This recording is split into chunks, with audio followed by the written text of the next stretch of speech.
Que vayamos al Evangelio del apóstol Juan. Evangelio de Juan. Y hagamos lectura del versículo 1 al versículo 14 del capítulo 1. Juan 1, versículo 1 al 14. Dice la palabra del Señor: en el principio era el Verbo, y el Verbo era con Dios, y el Verbo era Dios. Este era en el principio con Dios. Todas las cosas por Él fueron hechas, y sin Él nada de lo que ha sido hecho fue hecho. En Él estaba la vida, y la vida era la luz de los hombres. La luz en las tinieblas resplandece, y las tinieblas no prevalecieron contra ella. Hubo un hombre enviado de Dios, el cual se llamaba Juan. Este vino por testimonio, para que diese testimonio de la luz, a fin de que todos creyesen por él. No era él la luz, sino para que diese testimonio de la luz. Aquella luz verdadera, que alumbra a todo hombre, venía a este mundo. En el mundo estaba, y el mundo por él fue hecho, pero el mundo no le conoció. A lo suyo vino, y los suyos no le recibieron. Mas a todos los que le recibieron, a los que creen en su nombre, les dio potestad de ser hechos hijos de Dios, los cuales no son engendrados de sangre, ni de voluntad de carne, ni de voluntad de varón, sino de Dios. Y aquel Verbo fue hecho carne y habitó entre nosotros, y vimos su gloria, gloria como del unigénito del Padre, lleno de gracia y de verdad. Bendito Dios, gracias te damos, Padre bendito, por esta lectura que pudimos hacer de esta porción del Evangelio de Juan. Te rogamos que nos ayudes en esta mañana a poder entender las verdades que hemos de estar estudiando, rogándote, Padre, que seas tú, por medio de tu Espíritu, arando ese terreno de nuestro corazón para que tu palabra sea sembrada y en su momento produzca semillas, Señor. Produzca, Señor, fruto de arrepentimiento, fruto de justicia, fruto que te glorifique. Te lo pedimos, amado Padre, en el nombre de tu Hijo Jesucristo. Amén. ¿Podemos tomar asiento, hermanos?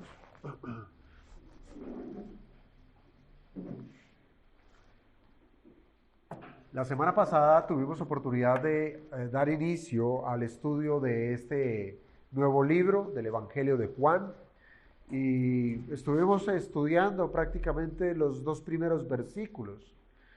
Y hoy quiero que tratemos con el versículo número 3, pero previo a ello quiero hacer una introducción a este versículo, y es reconociendo que Génesis, el libro del Génesis, primer libro de la Escritura, Génesis 1:1, que nos dice: en el principio creó Dios los cielos y la tierra. Hemos de considerar, hermanos, que esta fue la manera que Dios quiso. Esta es la manera que Dios dispuso que fuera el inicio de la revelación especial, de su revelación especial. Así lo quiso el Señor. En el principio creó Dios los cielos y la tierra. Piensen esto. Si la Biblia es la manifestación de Dios, con la cual Él le permite a los hombres, a nosotros, que le conozcamos y que podamos llegar a tener una relación de orden redentor, óigame bien a esto, que nos permite la Biblia tener una relación redentora con Él, entonces la manifestación de su obra creadora, créanlo, va a tener una relación intrínseca con la obra de redención. No las podemos separar. Creación y redención están a la par. Y es así, hermanos, como comienza precisamente esta narración del libro del Génesis. ¿Cómo lo hace? Pues expresando esa majestad de la omnipotencia de Dios, con la cual pues Él lo que hace es traer a la existencia todo lo que Él ya ha decretado desde la eternidad. Y es bueno, yo digo, de manera providencial, el Señor nos ha permitido estar estudiando desde nuestra confesión de fe estos asuntos. Ya hemos pasado por el decreto de Dios, ya hemos pasado por la providencia, incluso por la misma creación, y nos hemos dado cuenta que efectivamente Dios ha decretado antes de haber creado todo, y la creación es la disposición de lo que Él planeó.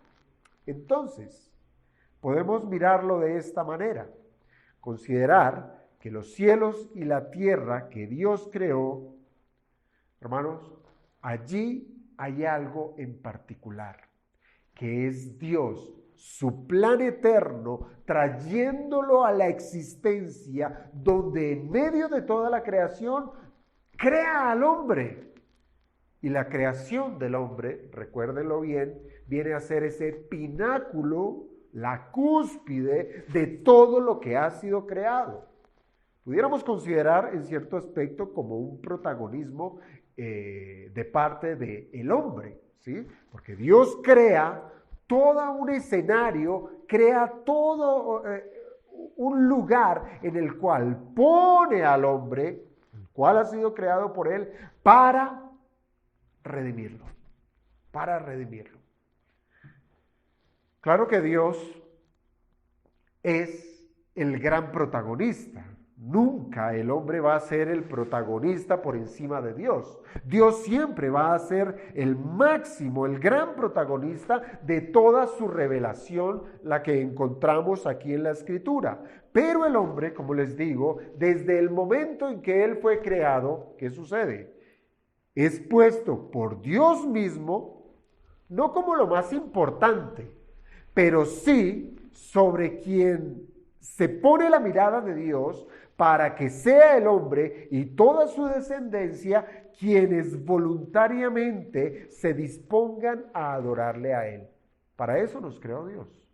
Para eso Dios puso al hombre en el huerto del Edén, para que tuviera una comunión íntima con Él, una relación de adoración, en donde reconocieran a Dios el Creador como su sustentador, como su Señor.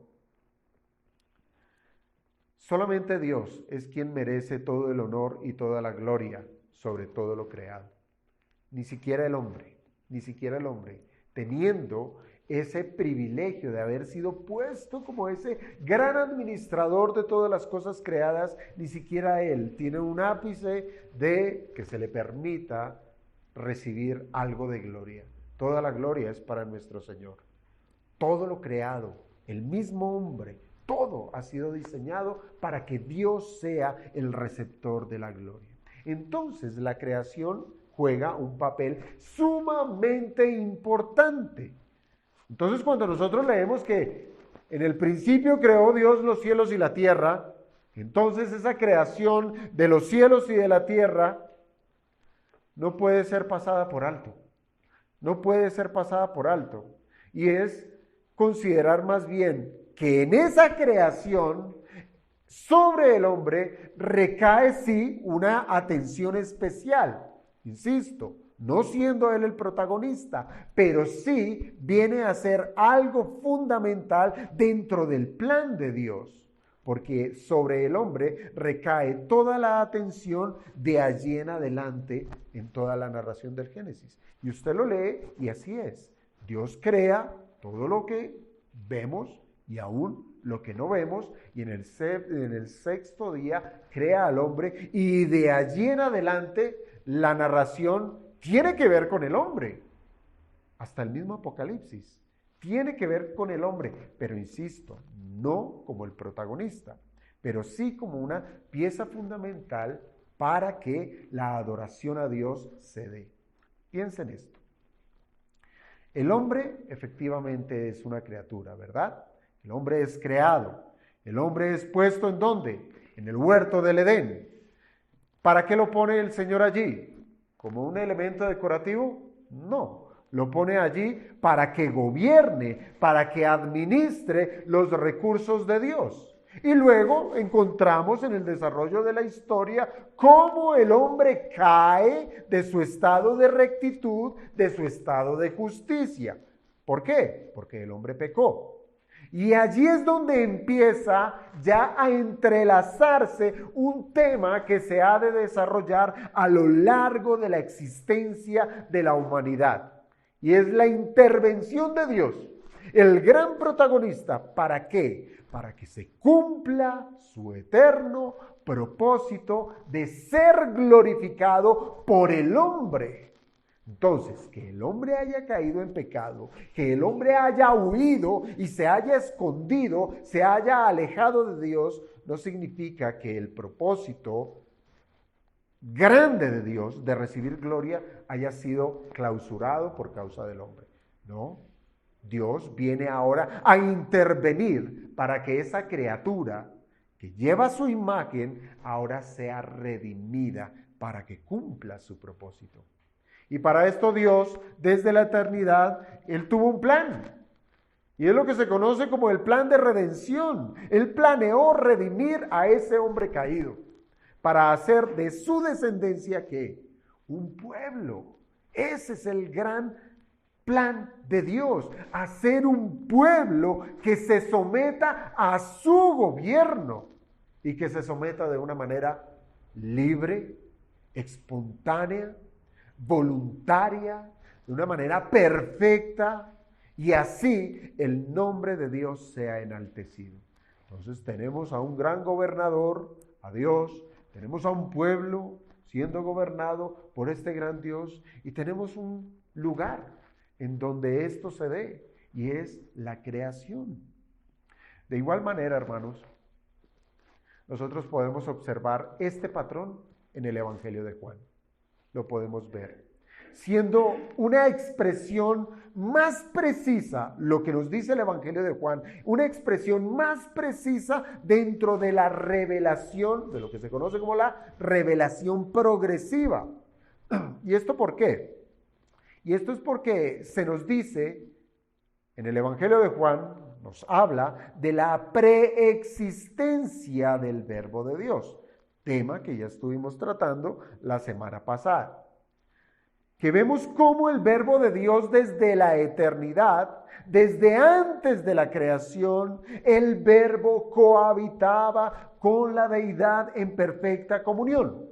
Ya lo estudiamos, gozando de toda la gloria que solo la deidad puede experimentar. Así es que, siendo Juan 1:1 un pasaje, podemos considerarlo paralelo a Génesis 1:1, Juan, el escritor del Evangelio que lleva su nombre, nos da más detalles, ¿sí? Nos presenta, nos da más luz de lo que sucedió en ese principio, ¿sí? Nos da más detalles del principio y nos dice y nos habla acerca del autor de la creación. Génesis 1:1, en el principio creó Dios los cielos y la tierra. Pero ahora Juan nos va a decir que ese creador es el Verbo de Dios. El Verbo de Dios es quien hizo todas las cosas. Todas las cosas. Pues eso es la idea fundamental que nos presenta el versículo 3. Juan, para poder expresar esto, él hace uso de una figura literaria que era muy común dentro de los escritos antiguos, de esos escritos semíticos, y es lo que se conoce como un paralelismo antitético.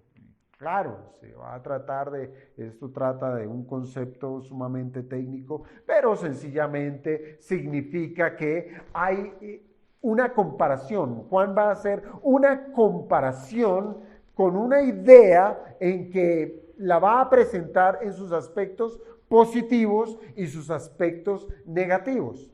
Eso es una comparación, ese versículo 3 que tenemos aquí por delante. Y lo leo nuevamente para que lo entendamos de esa manera. Verso 3 de Juan 1. Todas las cosas por él fueron hechas. Recuerde que en el contexto que llevamos estamos hablando del verbo de Dios. Todas las cosas por el verbo de Dios fueron hechas. Y viene el contraste.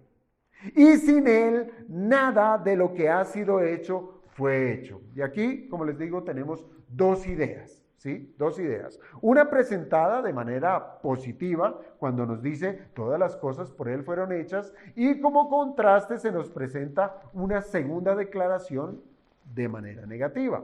Y sin él nada de lo que ha sido hecho fue hecho.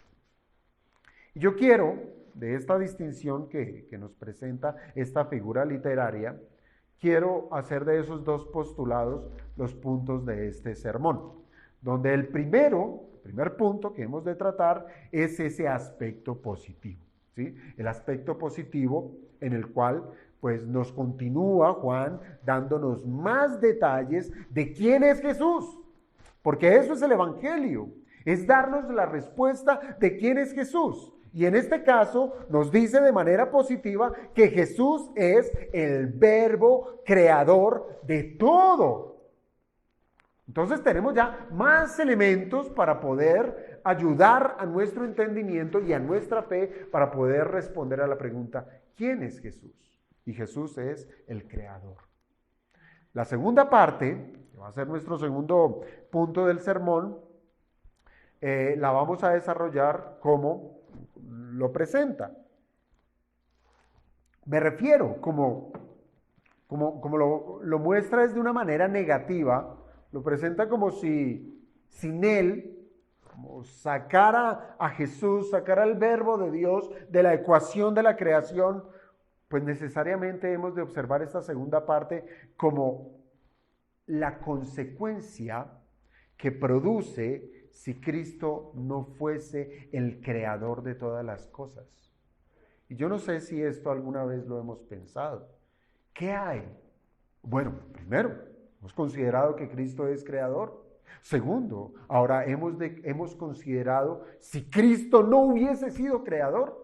Pues bueno, este pasaje nos va a ayudar a esas consideraciones. Pero vayamos al primer punto de considerar el verbo creador de todo. Eso es lo que vamos a hablar en el primer punto. El verbo como creador de todas las cosas.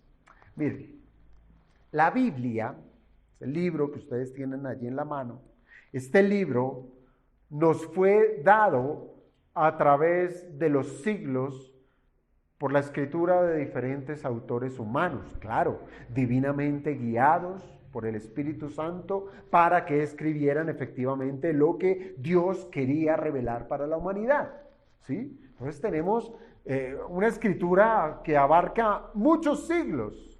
Y en ese desarrollo en que se empezó a escribir la Biblia, en el desarrollo de la revelación, es decir, desde el inicio hasta el final de la escrituración del texto bíblico, la revelación de Dios se dio de una manera gradual.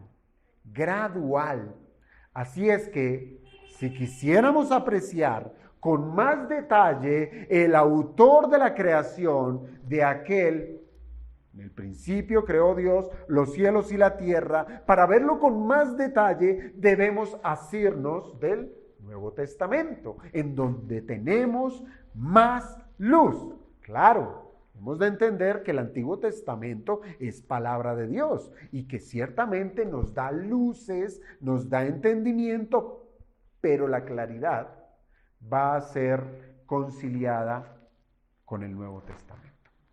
Miren, la doctrina de la creación no puede ser dejada, como alguna vez yo se los dije, no puede ser dejada como un simple material para ser enseñada a los niños. Como, bueno, ¿y qué le enseñamos a los niños? Bueno, que Dios creó los cielos, la tierra, los animalitos, los del agua, los del aire, los de la tierra, etc. Que el Señor cogió barro, hizo un muñeco, hizo al hombre. No, hermanos. La creación es una doctrina que debe ser creída, debe ser entendida desde lo que Dios ha revelado en su palabra. Entonces, no podemos considerarla como una historieta entretenida, no. La doctrina de la creación ciertamente lo que hace es sentar las bases del plan eterno de Dios. ¿Para qué? Para redimir a hombres pecadores. ¿Para hacerlos qué? Un pueblo santo que le adore. Si nosotros tenemos en cuenta el propósito, los propósitos divinos, todo el resto del plan de Dios desde su inicio va a tener un fundamento importantísimo. La creación será un andamiaje donde Dios va a desarrollar su plan de redención. Alguien alguna vez dijo, de una manera muy acertada, que si alguna persona no supera Génesis 1:1 en considerarlo como una verdad absoluta, si usted no cree Génesis 1:1, de allí en adelante no tendrá usted mayores argumentos para creer lo que está escrito. Si usted no cree Génesis 1:1, lo demás le será muy difícil creerlo. ¿Por qué? Porque allí está el sustento, allí está la base, allí es donde se sienta todo lo que Dios va a desarrollar, la redención de los hombres. Hermanos, la creación viene a ser entonces el punto de partida de la revelación de Dios. Es la puesta en marcha de su plan eterno. Ahora, ante el Nuevo Testamento nosotros podemos filtrar esa historia de la creación bajo la mirada de Juan 1:3. Tomar el texto antiguo testamentario de Génesis y mirarlo con las gafas de Juan 1:3, donde Jesucristo, donde Jesús es el eterno verbo de Dios, Dios mismo que ahora se manifiesta en su poderosa obra creativa. Cristo como creador. Y allí solamente vamos a evidenciar que el mismo Juan está resaltando la deidad de nuestro Señor Jesucristo. Poner a Cristo como creador, pues necesariamente es considerar a Cristo como Dios. Hermanos, Juan lo expresa de una manera sumamente contundente. Y no solamente contundente, sino es una manera clara. Él no deja ningún manto de duda. Se trata de una verdad que es eterna, que es profunda, que es sublime, pero que a la vez es tan clara, como lo presenta Juan 1:3, que hasta para un niño le es fácil de entender. ¿Entender qué? Que todas las cosas por el verbo de Dios fueron hechas, y sin él nada de lo que ha sido hecho fue hecho. Así es que, hermanos, como a nuestros niños les enseñamos acerca de la creación, también nosotros debemos profundizar en saber y en creer que Cristo es el creador de todas las cosas. Pues esto efectivamente va a afectar profundamente la manera en que hemos de considerar a Jesús como creador y salvador ¿de qué? De su creación. De su creación. Pero vayamos al texto. ¿Qué es lo que el Verbo creó? ¿Qué es lo que el Verbo creó? Y lo primero que nos dice el texto aquí en Juan 1:3 es que ¿todas qué? Todas las cosas. Lo que creó el Verbo fue todas las cosas, que en el griego es una sola palabra. Nosotros encontramos aquí tres en el español, todas las cosas. En el griego es una sola palabra, pero es una palabra contundente y profunda, ¿sí? Que es suficiente como para entender que todo es todo, ¿sí? Todo es todo. Y pudiera sonar como algo muy generalizado. Claro, Cristo creó todas las cosas. Pudiera uno pensar que es una manera generalizada para hablar de la creación, pero la palabra griega apunta a ser un detalle. a ser detallada en lo que está diciendo. Y me explico con esto. Es como si el escritor, aquí Juan, estuviera queriendo decir que una a una de todas las cosas que existen las hizo el Verbo de Dios. ¿Mm? Usted puede coger su maleta y decir, ahí va todo. Pero es diferente que usted sea consciente de cada cosa que usted lleva en su maleta, en su billetera. Y créanme que ustedes no van a tener la capacidad de decirme certeramente todo lo que llevan. Pueden decir, sí, llevo esto. Ah, no sabía que llevaba esto. Ah, mira lo que tanto tiempo yo estaba buscando y aquí lo tenía. Cuando Juan dice todas las cosas, esa palabra griega está haciendo distinción de una a una detalladamente. Todo lo hizo Dios. Cristo, el Verbo de Dios. Por ejemplo, pensemos en el detalle que nos da la narración del libro del Génesis en Génesis 1:21. Léalo usted allá en la Biblia. Génesis 1:21. Es una manera de cómo se manifiesta esa palabra, todas las cosas. Dice Génesis 1:21. Y creó Dios los grandes monstruos marinos y todo ser viviente que se mueve, que las aguas produjeron según su género, y toda ave alada según su especie, y vio Dios que era bueno. El Señor pudo haber dicho, o haber revelado sencillamente, que Dios creó todo lo que hay en el agua. Y Dios creó todo lo que hay en el aire. Así de sencillo. Pero aquí, en Génesis 1:21, hubo un esfuerzo en ser detallado, en dejar en claro lo que Dios hizo. Hay detalles muy particulares. Este verso detalla que esos seres que se mueven en el agua y los que vuelan fueron creados según su especie. Según su especie. Es decir, de todas las clases que hasta el día de hoy, siendo que hay muchas extintas por la mano destructora de nosotros los hombres, aún así son muchos los tipos de aves y de peces. Y nuevamente, les insto que ninguno de nosotros pudiéramos decir cuáles son todas las clases de aves.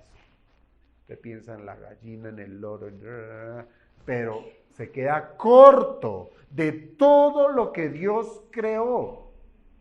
Otro ejemplo, lo encontramos en el Nuevo Testamento y lo da el apóstol Pablo en la carta a los Colosenses, Colosenses 1:16. Vayamos a Colosenses 1:16.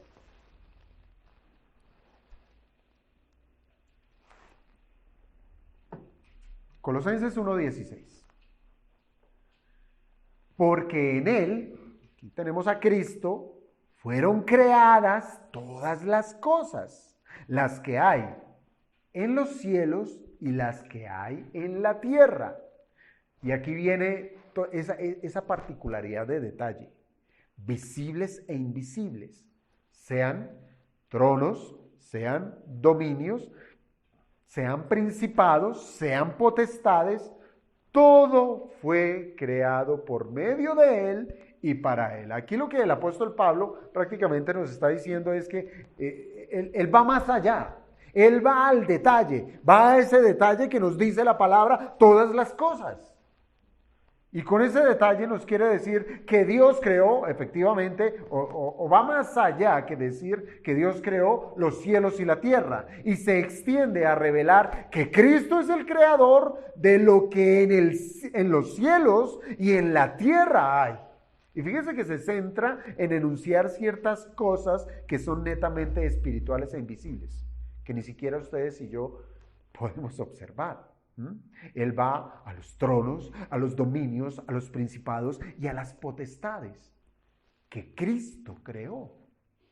Hermanos, y si lo piensa usted mejor, dentro de lo invisible está el tiempo.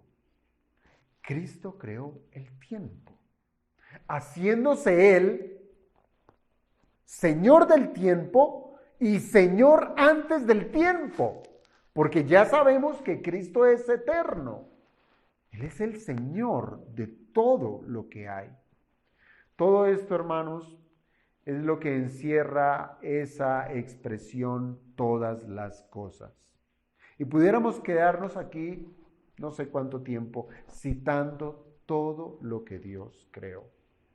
Y claramente, con esa expresión, todas las cosas, allí está el hombre.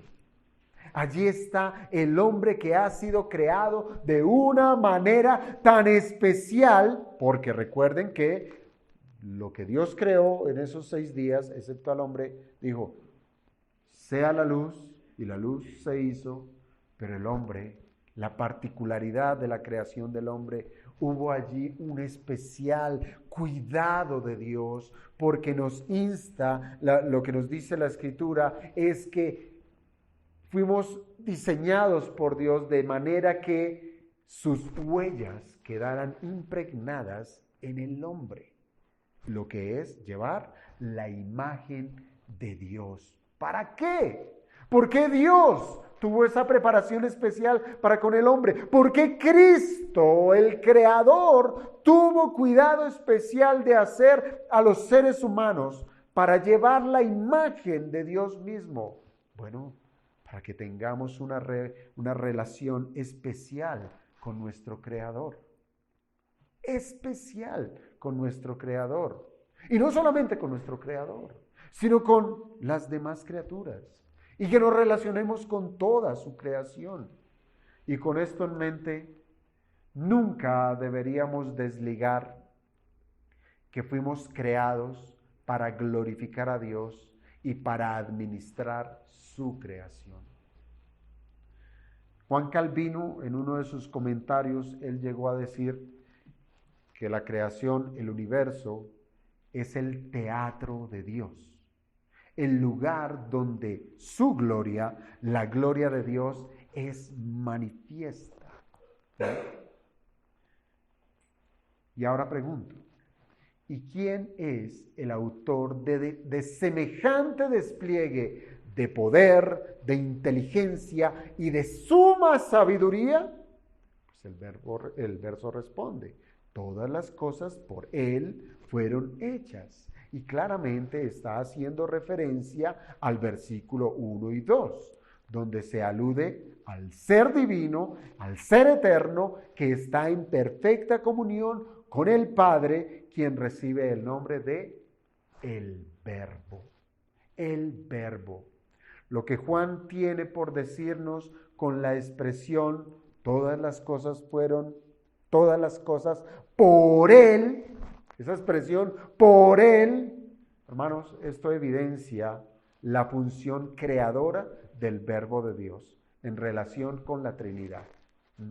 Por Él, por el Verbo de Dios.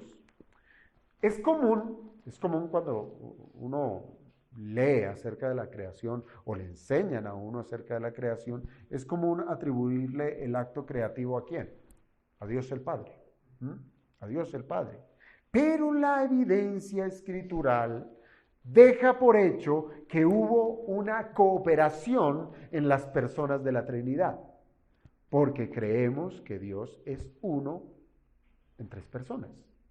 Dios trino, ¿verdad? Entonces, bajo eso, la Biblia se extiende al decirnos que la creación, las 3 personas de la Trinidad, fueron partícipes de la creación. Y evidencia de esto es este versículo 3 de Juan 1, que nos dice que por el Verbo todas las cosas fueron hechas. Ahora bien, esto lo podemos también encontrar en el Antiguo Testamento, cuando el salmista, en el Salmo 33, versículo 6, Salmo 33, versículo 6, nos dice, por la palabra de Jehová, allí lo tenemos, Salmo 33, 6, por la palabra de Jehová fueron hechos los cielos y todo el ejército de ellos por el aliento de su boca. Allí tenemos una expresión antiguo testamentaria de cómo el verbo de Dios, la palabra de Dios, trajo a la existencia lo que no existía.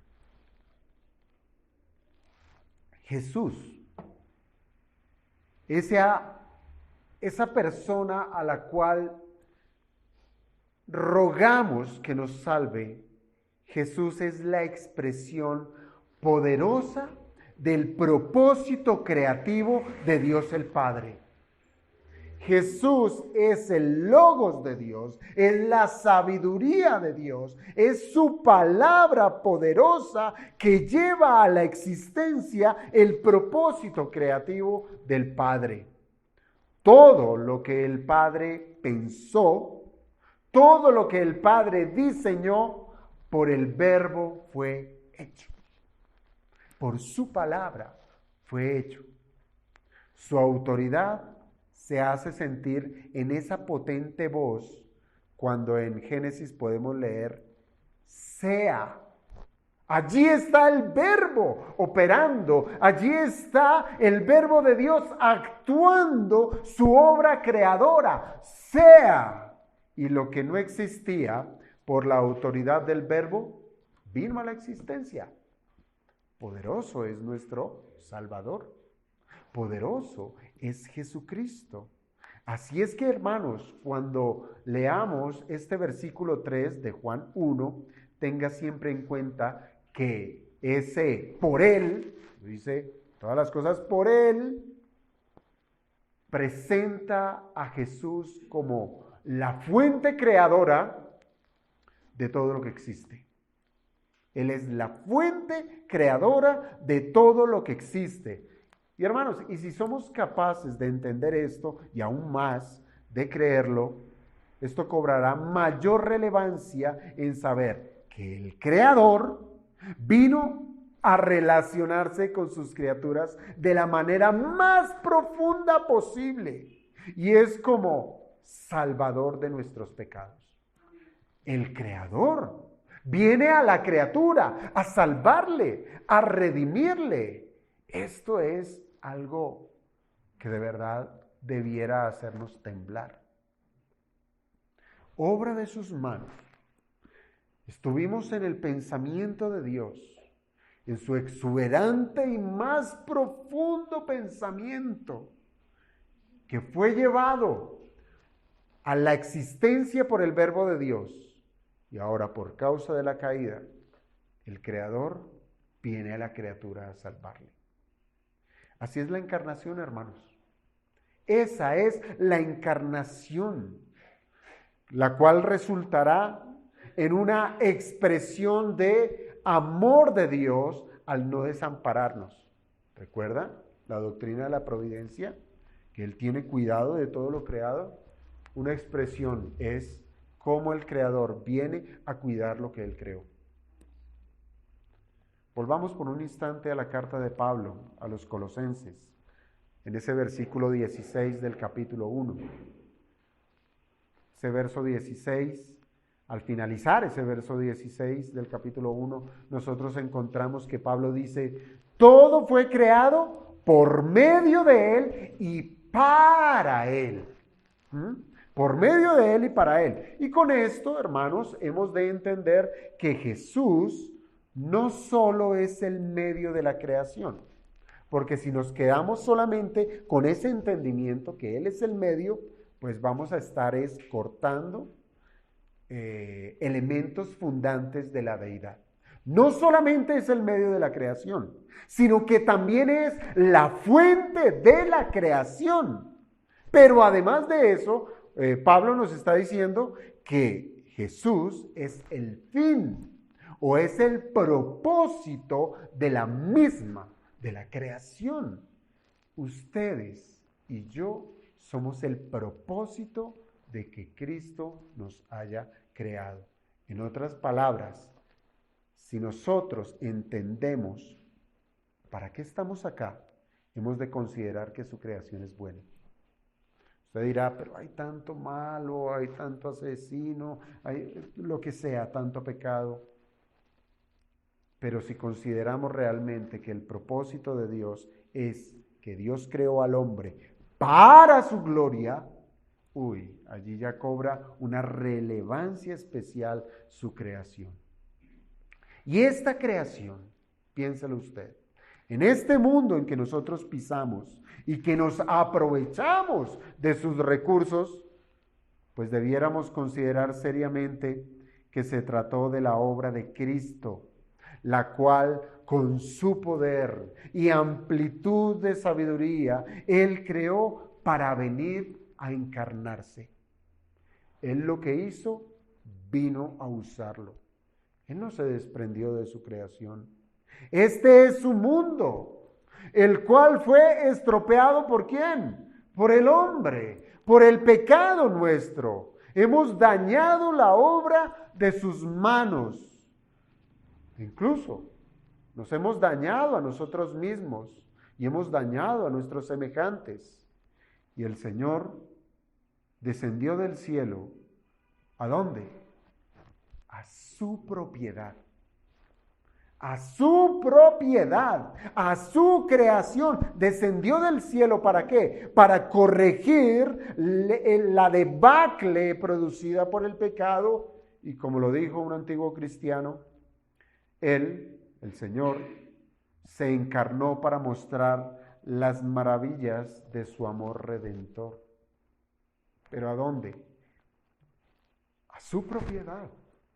Así es que, hermanos, mirar al Cristo encarnado, pisando este mundo, yendo de aquí para allá, haciendo proezas, enseñando con poder, enseñando con autoridad, no puede ser que solamente podamos ver a un rabino, podamos ver simplemente a un buen hombre, o que podamos considerar que Jesús era simplemente el hijo de un carpintero.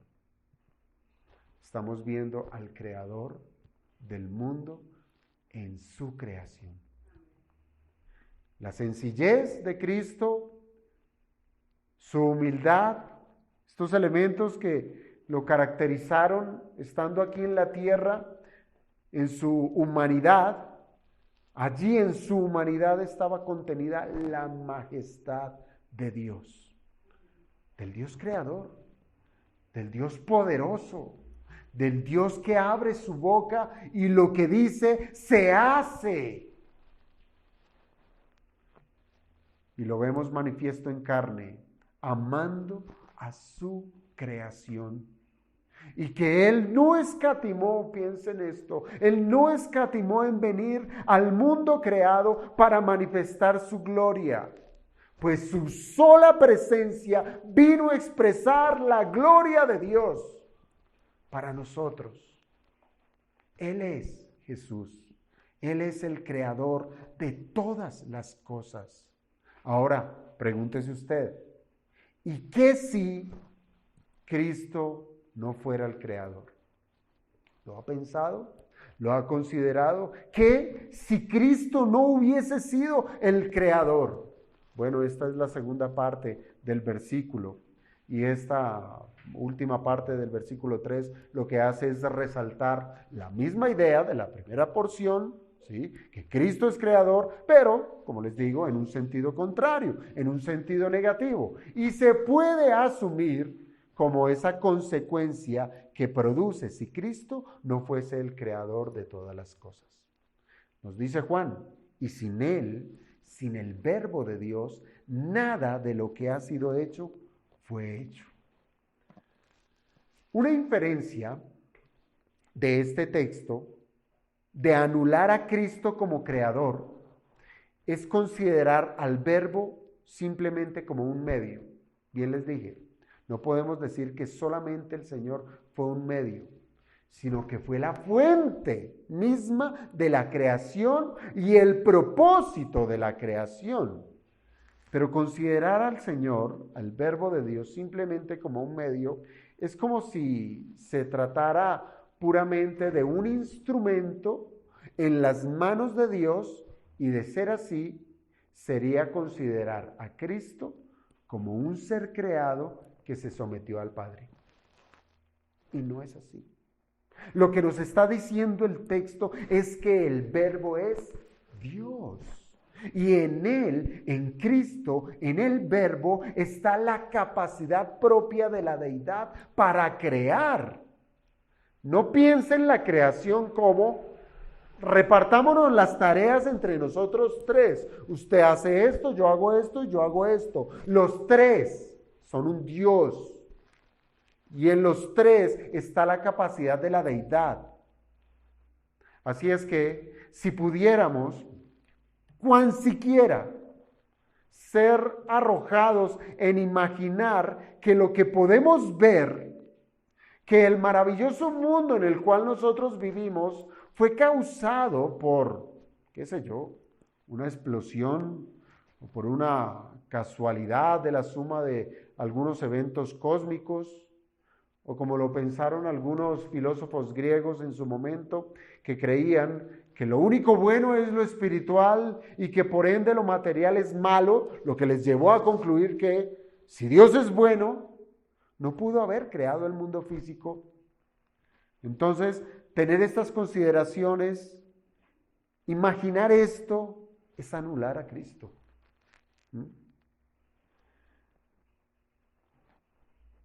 Sea cual fuere nuestra disposición distinta acerca de lo que la Biblia dice del Creador, sencillamente es negar la deidad de Jesucristo. Y esto ya es radicalmente opuesto a la Escritura. Es negar al verbo de Dios. Por consiguiente, es negar que los hombres tienen la esperanza de ser salvos. Dese cuenta que si usted niega el Génesis, si usted niega la creación, si usted niega al Creador, si usted niega al Verbo como Creador, usted está negando que tiene esperanza para su alma. Es negar que los hombres tienen esperanza de ser salvados. Pues si el Verbo de Dios no fue el Creador, entonces yo le pregunto, ¿por qué amar algo que no es de su autoría? ¿Por qué Dios tendría misericordia de algo que no es suyo? ¿Por qué Cristo vendría a salvar a usted y a mí si nunca estuvimos en su mente? ¿Por qué redimir a una creación que no le pertenece? Es incoherente, porque Dios amó lo que Él creó. Si Cristo no creó todo lo que existe, hermanos, debiéramos arrancar muchas páginas de la Biblia. Entre ellas, el texto que dice en Colosenses 1:17. Y Él es antes de todas las cosas, y todas las cosas en Él subsisten. Es decir, en Cristo comienzan a existir. Estos mismos que niegan al Creador, niegan la deidad de Jesucristo y por tanto no creen ni en sus milagros y tampoco creen en las potencias que se hicieron sentir cuando Él abrió su boca. No lo creyeron. Así es que, quiéralo o no, más bien, créalo o no, hasta los más escépticos de la deidad de Cristo le deben su existencia a Cristo. Todos. Por el simple hecho de existir, son obra de sus manos. Y esto es suficiente como para que todo hombre le deba obediencia al verbo de Dios. Mire, es extraño, pero aún así se piensa. Hay personas que vienen a la iglesia de una manera tan forzada y tan forzada en el punto de considerar, si yo no fuera cristiano, yo estaría en mi casa, ¿sí? Tranquilo. Hoy es que 25 de diciembre, festivo. Pero soy cristiano, me toca ir a la iglesia. Hermanos, todos, absolutamente Todos los seres humanos le deben obediencia al verbo de Dios por la autoría de creación. Bien lo dijo Pablo, que la creación misma del mundo visible manifiesta ¿qué? Esos atributos invisibles de la deidad. Y aún así, los hombres pecadores se niegan a glorificar al Creador. Esto es propio de la naturaleza caída. Niegan a Dios, siendo que Él habla por medio de su creación. Como lo dice la Escritura, habla sin palabras, hablando de su majestad, de su poder. Tal es la ceguera de estos hombres que llegan a negar la existencia de tal creador. Pero eso sí, ¿qué hacen? Inventan religiones, hacen culto a lo creado, porque saben en algo de su corazón que son deudores. Claro, que se trata de un reconocimiento velado, pues no entienden qué tan grave es su estado espiritual, pero aún así buscan, hacen, quieren algo superior y crean una cantidad de religiones en donde la creación es su Dios. Y al negar al Creador, están negando al Salvador. Y de esto, hermanos, también nos va a hablar el Evangelio de Juan en su momento. Y lo leíamos en la porción al comienzo de la predicación. Cómo el verbo de Dios irrumpió en la historia de los hombres, haciéndose uno como nosotros. ¿Y qué hicieron estos hombres? Lo rechazaron. A lo suyo vino y los suyos no le recibieron. No crea que esas palabras fueron solamente para ese tiempo. Esas palabras son para nosotros.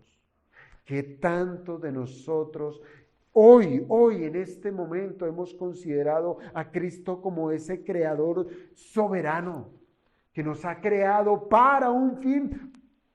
Y es el de glorificarle. ¿Qué tanto de ello nosotros decimos creer? ¿O somos de estos que celebramos la venida de un Jesús? Vino un pesebre, qué sé yo, pero que no vino a salvarme, o que no considero ni siquiera cuál es la salvación a la cual Él vino a ofrecer. ¿Sería que Él vino a salvarnos de, qué sé yo, de nuestras situaciones económicas, de nuestra situación emocional? ¿A salvarnos de qué? ¿De nuestros enemigos? No, Él vino a salvarnos del pecado, de la condenación del pecado. ¿Sí?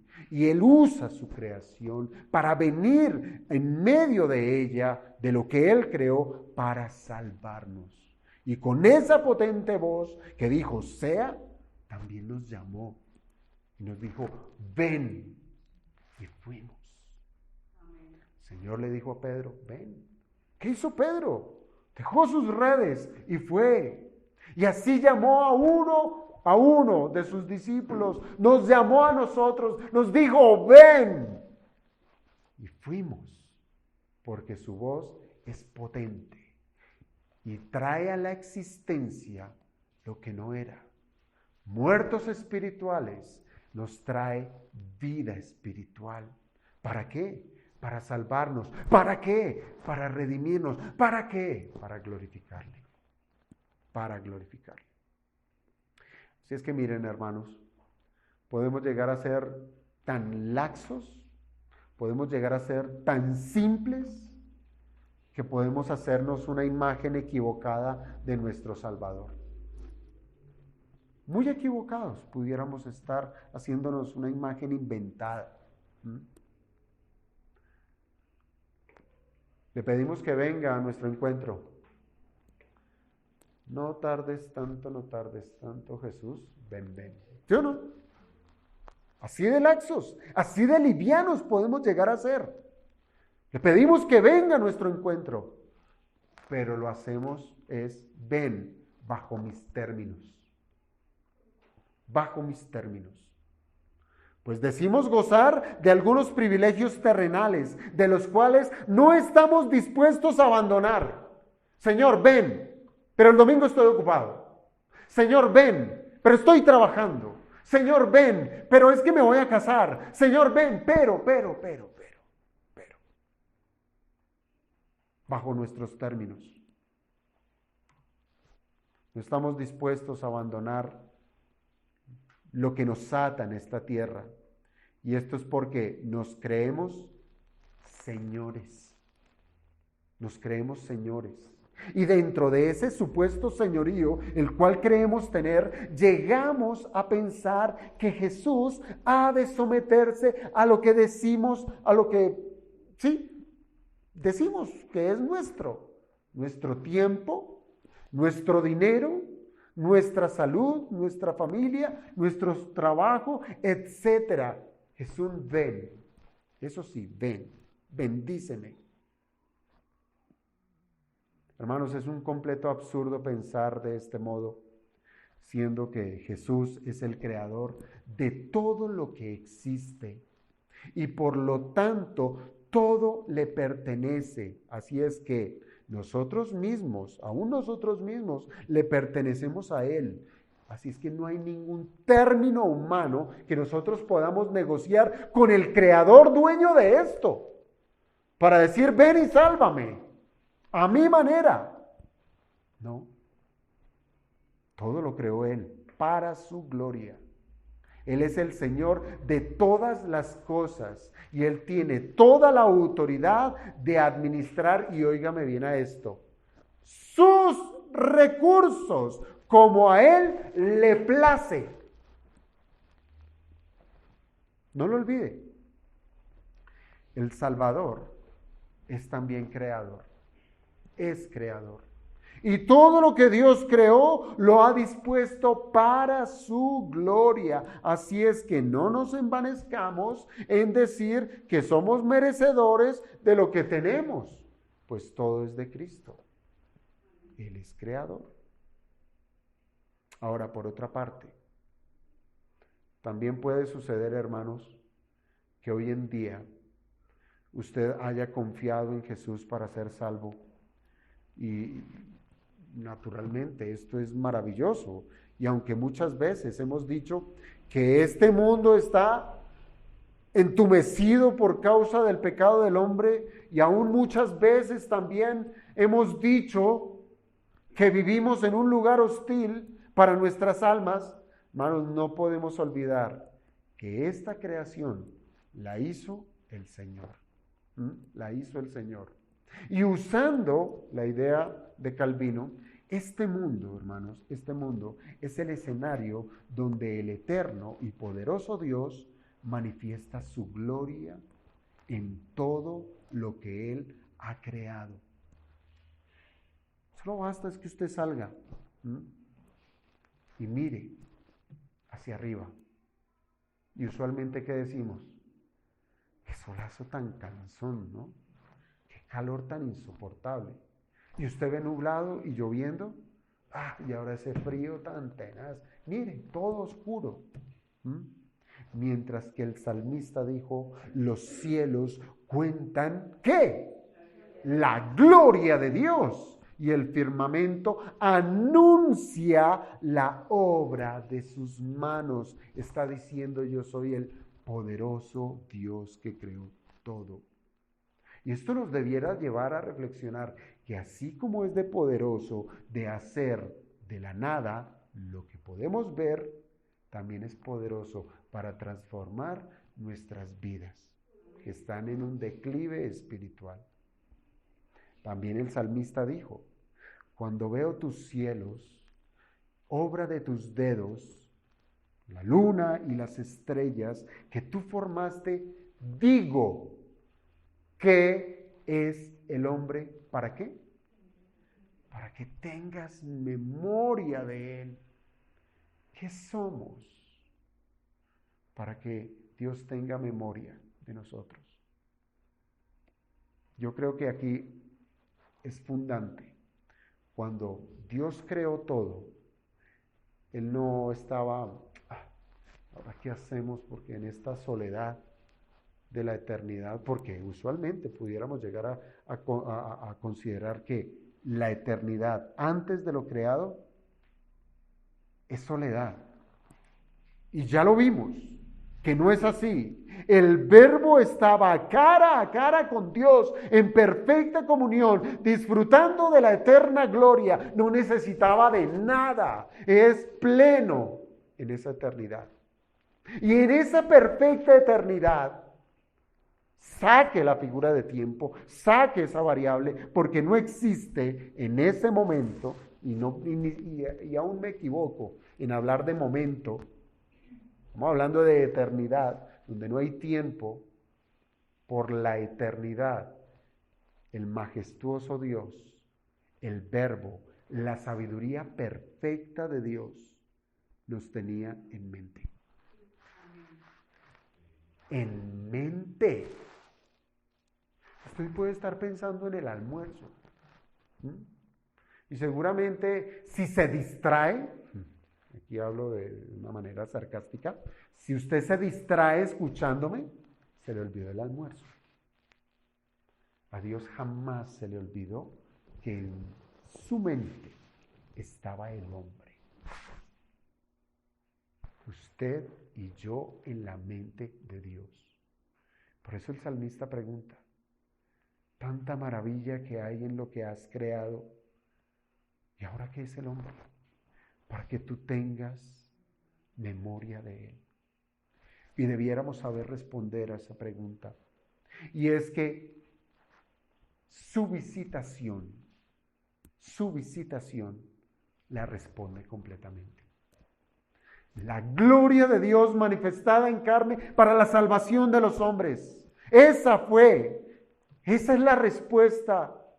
¿Qué es lo que tienes en mente, Señor? ¿Qué somos nosotros los seres humanos delante de tanta majestad, de tanto desborde de sabiduría en lo que has creado? ¿Qué somos? Somos algo importante en el plan de Dios. Somos su pueblo que nos reúne a una misma voz para glorificarle. Hermanos, estuvimos en la mente de Dios, en su corazón, desde antes de todo lo creado. De todo lo creado. ¿Para qué? Para venir a la existencia y ordenar nuestro desorden. Ese es el amor de Cristo.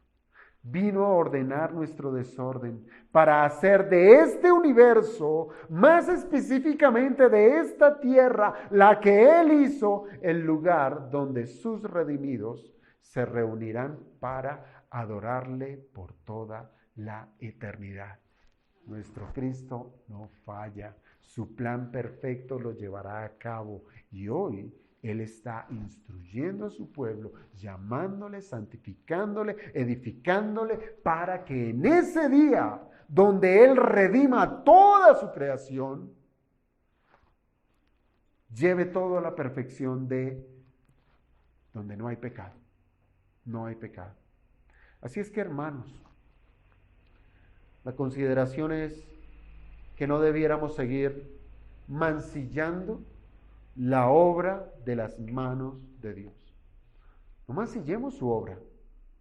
Y primeramente, me explico, es a nosotros mismos.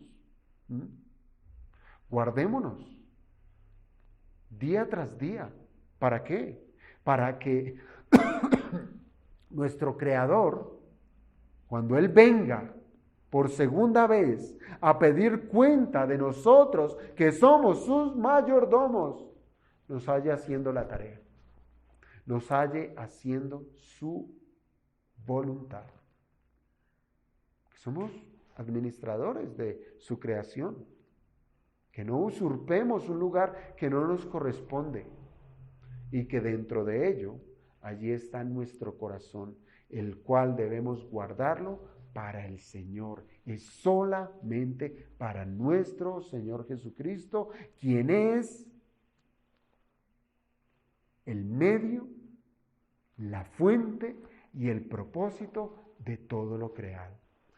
Así es que, hermanos, que este versículo número 3 que encontramos aquí en el Evangelio de Juan sea suficiente para que nosotros hoy reflexionemos en lo que somos, incluyendo, ¿sí? Incluyendo, obviamente, nuestra parte física, nuestra parte espiritual, que el Señor lo hizo es para Él, para su gloria, no para que lo estemos desperdiciando en qué sé yo, en banalidades, sino que lo hagamos de nuestras vidas, la alineemos a lo que la voluntad de Dios lo ha destinado, y es para glorificarle en todo tiempo y en todo lugar.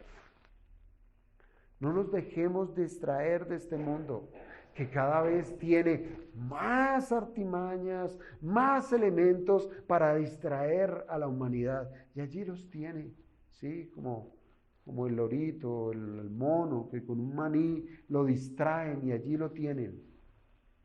Allí están los hombres, de esa manera, distraídos con esas cosas. Fuimos creados para la gloria del Señor y así debiéramos mantenernos. Si es que el Señor nos ayude para mantenernos en esta función. Vamos a orar.